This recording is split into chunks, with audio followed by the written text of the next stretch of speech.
Hello student, আজ থেকে শুরু করে দিলাম অ্যাকাউন্টেন্সি ক্লাস। আমি তোমাদের আগে বলেছি আমি সব তোমাদের বেসিক থেকেই পড়াবো। এই ভিডিওর টপিক হলো হিসাবশাস্ত্র, হিসাব রক্ষণ, হিসাব নিকাশ। তবে চলো 1.1 অধ্যায়ের হিসাব নিকাশের প্রকৃতি ও উদ্দেশ্যের এই তিনটি টপিক নিয়ে আজকের ভিডিও স্টার্ট করা যাক। হিসাবশাস্ত্র, ইংরেজিতে হিসাবশাস্ত্রকে আমরা অ্যাকাউন্টেন্সি বলে থাকি, কিন্তু অনেক দেশে এই অ্যাকাউন্টেন্সির বদলে অ্যাকাউন্টিং বলা হয়। যেমন ইউএসএ এবং আশেপাশের বহু দেশে অ্যাকাউন্টেন্সির বদলে অ্যাকাউন্টিং বলা হয়। অ্যাকাউন্টেন্সি বা হিসাবশাস্ত্র কাকে বলে? হিসাব রক্ষণ ও হিসাব নিকাশ সংক্রান্ত যাবতীয় ধারণা, নীতি, পদ্ধতি ও তাদের প্রয়োগ যে শাস্ত্রের বিষয়বস্তু, সেই শাস্ত্রকে হিসাব শাস্ত্র বলে। এটাকে আমরা এভাবে বুঝতে পারি যে হিসাবের বিভিন্ন ধারণা ও পদ্ধতি যে বইয়ের বিষয়বস্তু, সেই বইকেই আমরা হিসাব শাস্ত্র বলবো। কোলেন ইংলিশ ডিকশনারি অনুযায়ী আর্থিক হিসাব রক্ষণাবেক্ষণের যে তত্ত্ব অথবা তত্ত্বের প্রয়োগ যে শাস্ত্রে আলোচনা করা হয় তাকেই হিসাব শাস্ত্র বলে। তাহলে হিসাব শাস্ত্র জিনিসটা কি সেটা বুঝতে পারলাম। এক কথায় এটি এমন একটি বইকে নির্দেশ করে যে বই থেকে আমরা হিসাব নিকাশের বিভিন্ন ধারণা পেয়ে থাকি। সেকেন্ড টপিক, হিসাব রক্ষণ। কোনো একটি প্রতিষ্ঠানের দৈনন্দিন লেনদেনগুলিকে প্রাথমিকভাবে হিসাবের বইতে লিপিবদ্ধ করা এবং পরবর্তীতে সেগুলিকে খতিয়ানে বিভিন্ন হিসাব খাতে দাখিলা করার কাজকে হিসাব রক্ষণ বলে। অর্থাৎ কোনো প্রতিষ্ঠানে প্রতিদিন বহু লেনদেন ঘটে, সেগুলিকে আমরা প্রথমে যে বইতে লিপিবদ্ধ করি এবং পরবর্তীতে সেগুলিকে খতিয়ানের বিভিন্ন হিসাব খাতে তা লিপিবদ্ধ করি।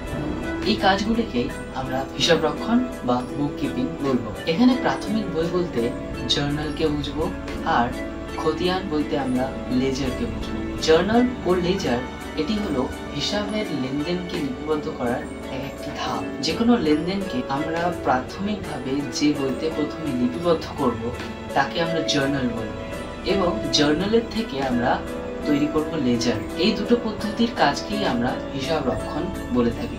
থার্ড টপিক, হিসাব নিকাশ। The American institute of certified public accountants AICPA হিসাব নিকাশের সংজ্ঞা দিয়েছে যে আর্থিক হিসাব নিকাশ হলো অর্থের মাপকাঠিতে পরিমাপযোগ্য বিভিন্ন লেনদেন এবং মোটামুটিভাবে আর্থিক চরিত্র আছে এমন সব ঘটনার লিপিবদ্ধকরণ, শ্রেণীবদ্ধকরণ ও সংক্ষেপণের একটি গুরুত্বপূর্ণ পদ্ধতি ও তার ফলাফল বিশ্লেষণের একটি কলা। হিসাব রক্ষণের সংজ্ঞায় আমরা দেখলাম কোনো লেনদেনকে আমরা প্রথমে জার্নাল ও লেজারে লিখে থাকি, কিন্তু এর পরবর্তীতে এই জার্নাল এবং লেজারকে ডিপেন্ড করে তার সঙ্গে বহু আর্থিক চরিত্রের সঙ্গে মিল রয়েছে এমন সব লেনদেনকে যোগ করে তার বিভিন্ন বিশ্লেষণ এবং শ্রেণীবদ্ধ করে আমরা বিভিন্ন রিপোর্ট তৈরি করি।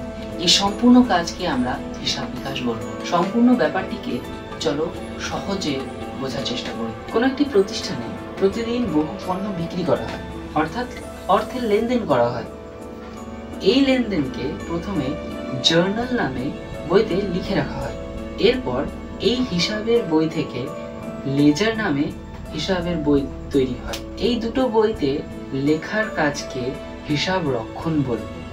আর তারপরে জার্নাল ও লেজারকে বিচার বিশ্লেষণ করে তার সঙ্গে আর্থিক চরিত্র আছে এমন সব লেনদেনও যোগ করে যে ফলাফল হয়, এই সমস্ত কাজটিকেই হিসাব নিকাশ বলবো। আশা করছি এই সম্পূর্ণ বিষয়টা তোমাদের কাছে ক্লিয়ার হয়েছে। হিসাব শাস্ত্র, হিসাব রক্ষণ এবং হিসাব নিকাশ। যদি কোনো তোমাদের প্রবলেম হয় তাহলে সেটা আমাকে কমেন্ট বক্সে জানিও। তাহলে সুস্থ থেকো, ভালো থেকো, এবং কমার্সকে যখন বেছে নিয়েছো তখন কমার্সের প্রতি ভালোবাসাটা গড়ে তোলো।